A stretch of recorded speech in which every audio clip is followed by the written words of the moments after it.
Assalamualaikum warahmatullahi wabarakatuh. Alhamdulillahirrahmanirrahim. Wassalatu wassalamu ala asrofil anbiya'i wal mursalin wa ala alihi wa sahbihi ajma'in. Rabbi shrah li sadri wa yassir li amri wa hlul 'uqdatam min lisani yafqahu qawli. Yang kita hormati saudara moderator,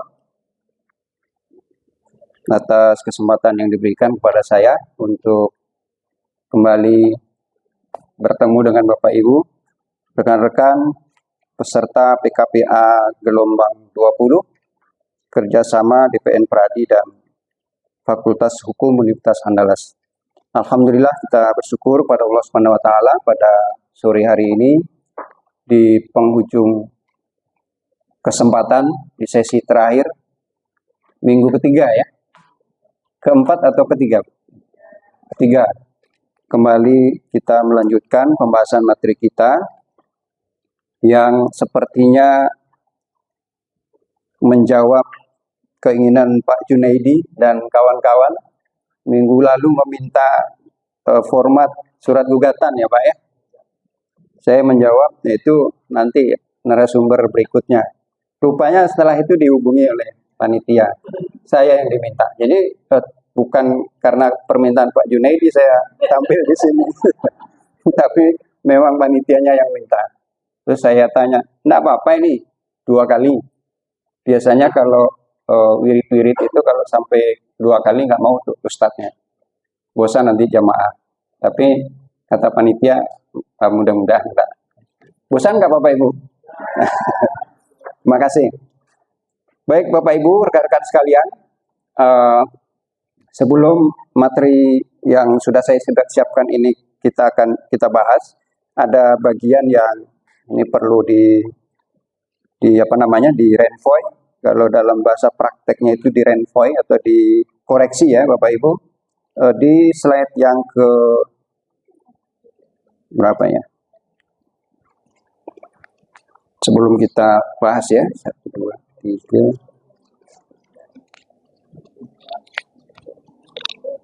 Ada nggak yang menemukan kekeliruan di slide saya? Yang ke-9 kalau saya tidak salah. 9, kita lihat di slide 9.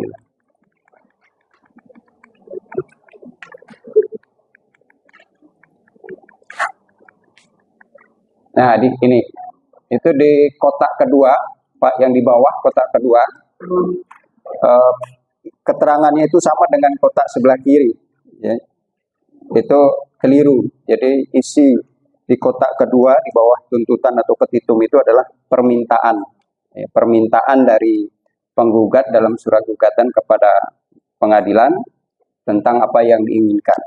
Ya, nanti kita akan lihat ada beberapa jenis permintaan terkait dengan tuntutan atau petitum. Nah, jadi kita sudah koreksi. Sekarang kita akan coba melihat bagian kedua terpenting dalam pelatihan ini yang kaitannya nanti dengan ujian profesi advokat. Jadi selain membuat surat kuasa juga ada ujian untuk membuat surat gugatan. Jadi kalau misalnya nanti Bapak Ibu gagal ujian advokat, berarti saya orang yang paling bersalah gitu. Karena 2 soal itu materinya dari saya gitu ya. Baik Bapak Ibu sekalian, kita akan membahas tentang surat gugatan. Ada salah satu momok yang paling menakutkan di kalangan advokat dan pengacara dalam membuat surat gugatan itu adalah adanya putusan pengadilan terhadap surat gugatan yang diajukan. Ya. Yang pertama, pengadilan itu menyatakan gugatan tidak dapat diterima atau need on fund fair claim atau NO. Itu momok yang pertama. Yang kedua, menyatakan gugatan penggugat ditolak atau menolak gugatan penggugat. Itu 2 momok yang menakutkan para advokat. Karena sebagai pihak yang mengajukan gugatan, tentu saja advokat atau pengacara yang mewakili prinsipal berharap dan menginginkan gugatannya dikabulkan. Apakah seluruhnya atau sebagian. Kalau gugatannya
bagaimana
ini mereview bahasan kita sebelumnya, ya, ada 3 jenis gugatan yang semuanya nanti akan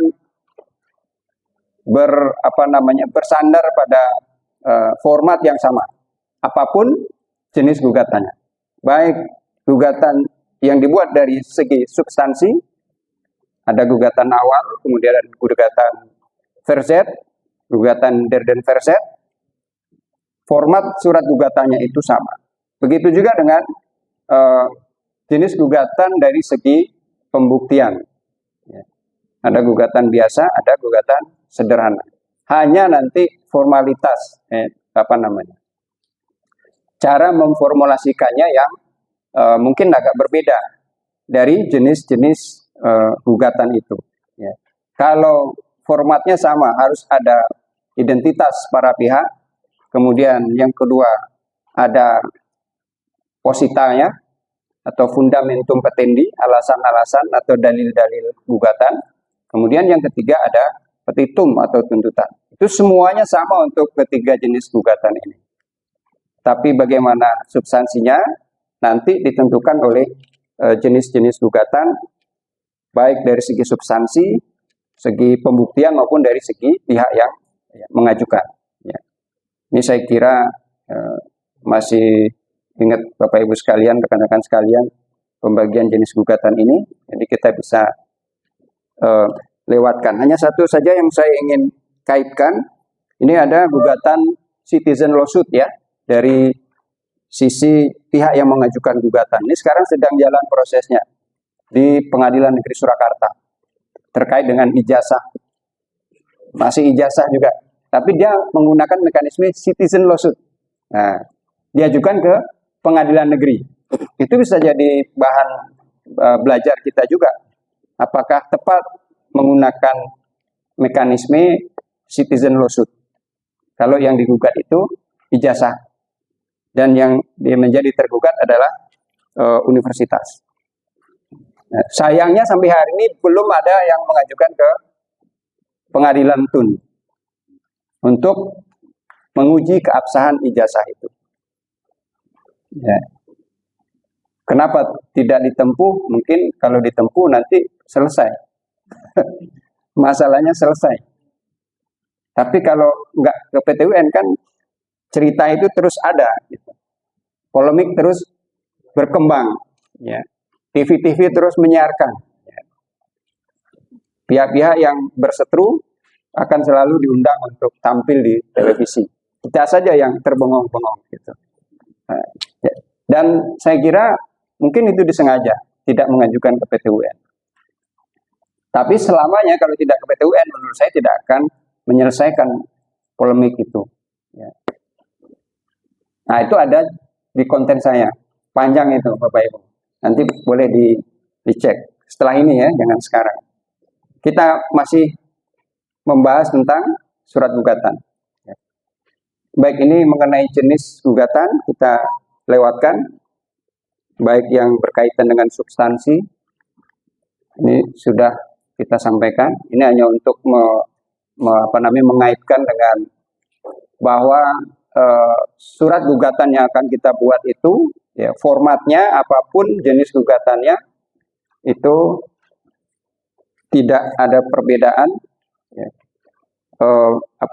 komponen-komponennya, hanya saja nanti bagaimana cara menguraikannya. Nah, kita akan langsung ke bagian tentang sistematika, ya. Sistematika atau tata urutan. Jadi kalau bicara sistematika itu berarti kita harus melihat secara berurut, gitu. Sistemik, ya. Enggak bolak-balik, ya, yang terakhir ditaruh di depan atau yang di depan taruh terakhir. Kalau di beberapa buku itu komponennya sebenarnya hanya ada 3 komponen pokok dari surat gugatan itu. Identitas, posita, dan tuntutan itu. Tapi berdasarkan pengalaman ada bagian yang itu tidak masuk ketiganya. Yang pertama itu kepala gugatan atau kepala surat gugatan. Dan yang terakhir itu bagian penutup. Yang berisi nama dan tanda tangan penggugat. Ya. Jadi ada 5 komponen utama yang harus kita kuasai ketika akan menyusun surat gugatan. Ini dulu yang harus kita pahami, harus duduk sebelum nanti mulai mengoret-oret apa yang harus dicantumkan, dituangkan di dalam setiap komponen itu.